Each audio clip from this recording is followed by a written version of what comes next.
사이다 무비튼. 내 이름은 김다은. 남편이 갑자기 미니멀리스트인지 뭔지에 푹 빠지더니 갑자기 내 개인 물품들을 그거 버리면 안 돼? 라고 몇 번이나 물어오는 통에 짜증이 밀려왔다. 재택근무용 컴퓨터까지 버리자니 제정신인가? 그리고 내가 자고 있는 틈에 내 업무용 물건들의 일부가 사라졌고 그걸 눈치챘을 때는 이미 남편은 출근한 후였으며 전화도 받지 않았다. 할 수 없이 쓰레기통을 뒤지고 장롱속도 뒤져봤지만 도무지 찾을 수 없었다. 드디어 남편이 돌아왔고 화가 난 내가 따지고 들었더니 버린 거 아니야, 숨겨놨어. 그냥 난 물건들을 최소화해도 별 문제가 없다는 걸 알려주고 싶었을 뿐이야. 일할 때 공간도 널널하고 괜찮지 않았어? 라며 태평한 소리나 하고 있었다. 당신 물건을 어떻게 하든 내가 상관할 건 아닌데 내 물건은 앞으로 절대로 손대지 마 라며 버럭 화를 냈더니 들어본 적도 없고 관심도 없는, 아무튼 남편 말에 따르면 유명하다는 미니멀리스트의 무용담 같은 이야기를 계속해서 늘어놓는 게 아닌가. 이 인간 완전히 맛이 갔어.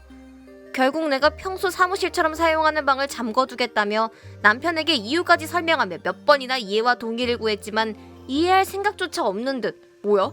지금 각방 쓰자는 거야? 라며 이상한 쪽으로 이야기가 흘러갔다. 내 방 환경이 지저분하냐면 그것도 아니다.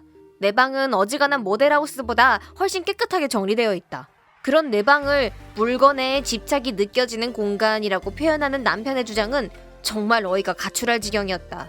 결국 내 물건들은 다시 돌려받을 수 있었지만 냉장고에 숨겨놓았던 터라 먼지투성이가 되어 돌아왔다. 이 노트북은 내가 지금 하는 일을 시작하면서부터 사용했던 물건으로 나름 애착을 가지고 아끼던 물건이라 속이 많이 상했다. 일단 노트북을 깨끗하게 닦고 하는 김에 냉장고 위도 깨끗하게 닦은 후 남편에게 말을 꺼냈다. 미니멀리스트가 되고 싶으면 말리지 않을게. 단 앞으로 내 물건엔 절대로 손대지 마. 우리 집엔 필요한 최소한의 물건들만 놔두고 싶단 말이야. 그러니까 자기 물건들을 가지고 자기 만족하란 말이야. 그럼 따로 사무실을 하나 얻는 건 어때? 그럼 거긴 직장이 되니까 우리 집이 아닌 게 되는 거잖아. 그래, 그렇게 하자. 당신 제정신이야? 이 집 자체가 오피스 겸 주택으로 내가 내 돈 내고 산 집인 거 잊었어? 내 집에 당신이 얹혀 살고 있는 거야. 내 말 틀려? 아니, 왜 그렇게 화를 내고 그래? 그게 다 물건에 지배를 당해서 그런 거라니까? 이게 바로 물질분명의 폐해라고. 어떤 미니멀리스트의 말에 따르면 물건들을 다 버리고 나니까 사고방식 자체가 심플해졌다고. 오케이, 그럼 심플하게 말할게. 내 집에서 계속 살고 싶으면 내 물건에 손대지 마.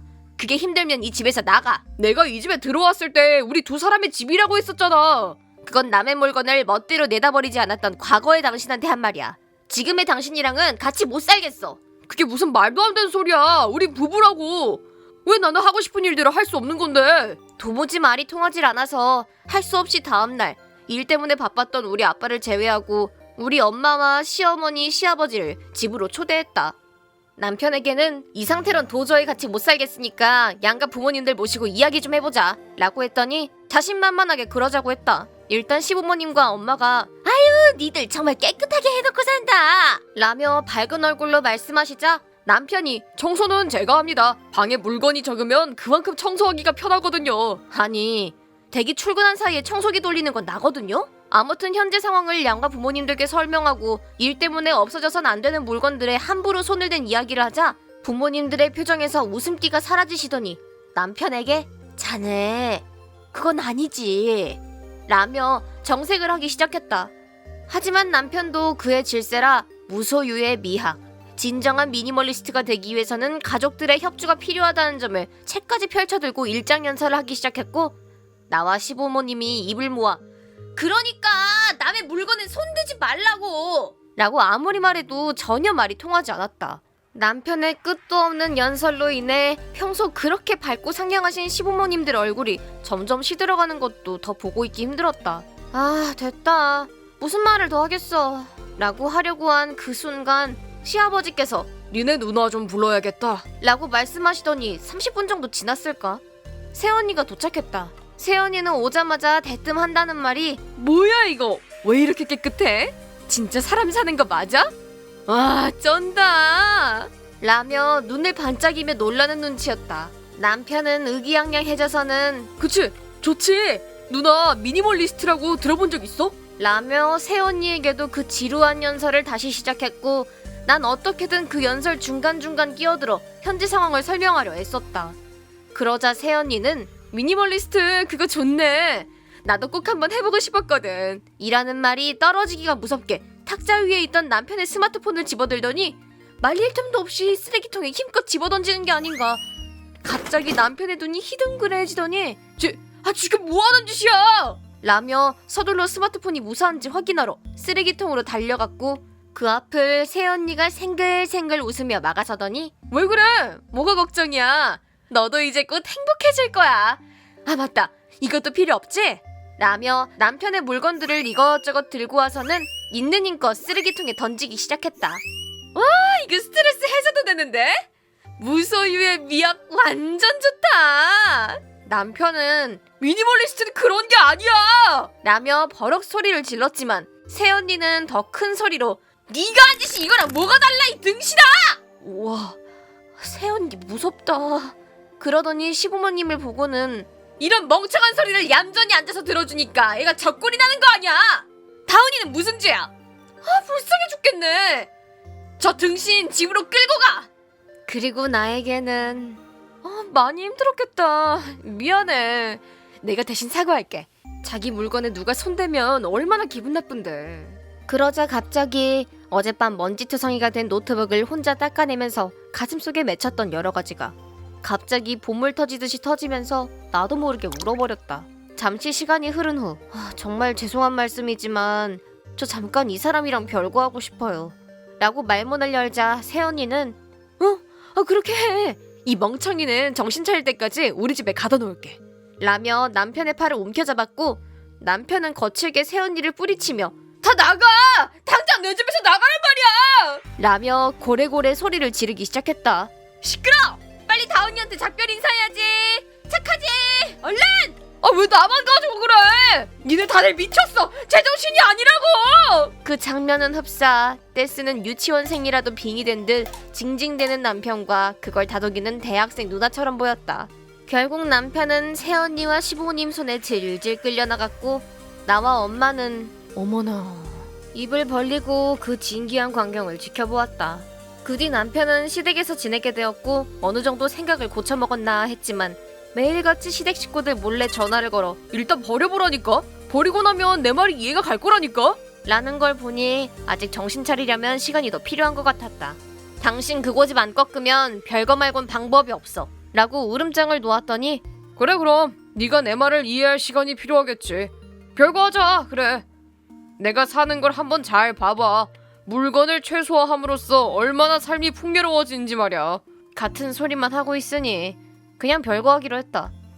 남편은 자신의 지론을 증명이라도 하려는 듯 저금을 털어 작은 원룸을 하나 임대해서 살기 시작했다. 새언니에게 듣기론 옷 몇 벌과 노트북 그리고 미니멀리스트에 관련된 책 몇 권을 들고 방글방글 웃으며 집을 나갔다고 한다. 그런 남편에게 새언니는 다운이가 이혼이라고 하면 바로 이혼인 거야. 알았어? 지금 자기가 어떤 상황에 처해 있는지 이해하고 처신 똑바로 해. 라고 남편에게 신신당부를 했다고 한다. 게다가 새언니는 남편과의 한바탕 소동으로 인해 늦어진 내 업무를 도와주기까지 했다. 여러 가지로 정신적으로 힘들었던 나에게 새언니는 정말 천사 같은 존재가 아닐 수 없었다. 솔직히 항상 곁에 있던 남편이 사라지니 쓸쓸하긴 했다. 하지만 내가 그리워하는 건 과거의 남편이었지 미니멀리스트를 무슨 종교마냥 숭배하고 있는 지금의 남편은 결단코 아니라는 것도 분명했다. 이대로 자기 고집을 꺾지 않는다면 이혼 외에는 선택지가 없었고 남편의 선택이 그러하다면 나로서도 어쩔 도리가 없다고 반쯤 체념했다. 그렇게 별거 생활이 1개월쯤 지났을까. 남편이 3일 동안 연락이 되지 않길래 걱정이 되어 새언니와 함께 남편의 원룸에 들러보기로 했는데 방에 들어가 보니 커튼조차 달려있지 않아 저녁 노을로 붉게 물든 어둡고 좁은 데다가 가구도 없어 마치 상자처럼 보이는 방 한 구석에서 방석도 없어서 자기 옷가지를 겹쳐 깔고 앉아 석양에 검붉게 물든 남편이 유령처럼 흔들거리며 울고 있었다. 그 장면은 아마 평생 잊지 못할 것 같았다. 남편은 방 안으로 들어선 우리들을 눈치채고는 내가 잘못했어. 내가 잘못했으니까 용서해줘. 미니멀리스트 때려치울 거야. 집에 가고 싶어. 물건이 없으니 정리라는 개념도 없고 물건이란 게 없으면 이 세상은 그냥 황무지일 뿐 아닌가라는 생각이 들었어. 라는 진지한 표정으로 용서를 구했고 그 모습을 본 새언니는 지 주제도 모르고 세상 걱정을 하고 자빠져 있다.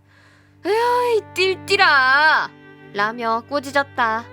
나는 이 이상한 공간과 이상한 상황과 새언니의 이상한 반응이 너무 웃겨서 그만 웃어버렸다. 그러자 남편도 웃고 새언니도 웃었다.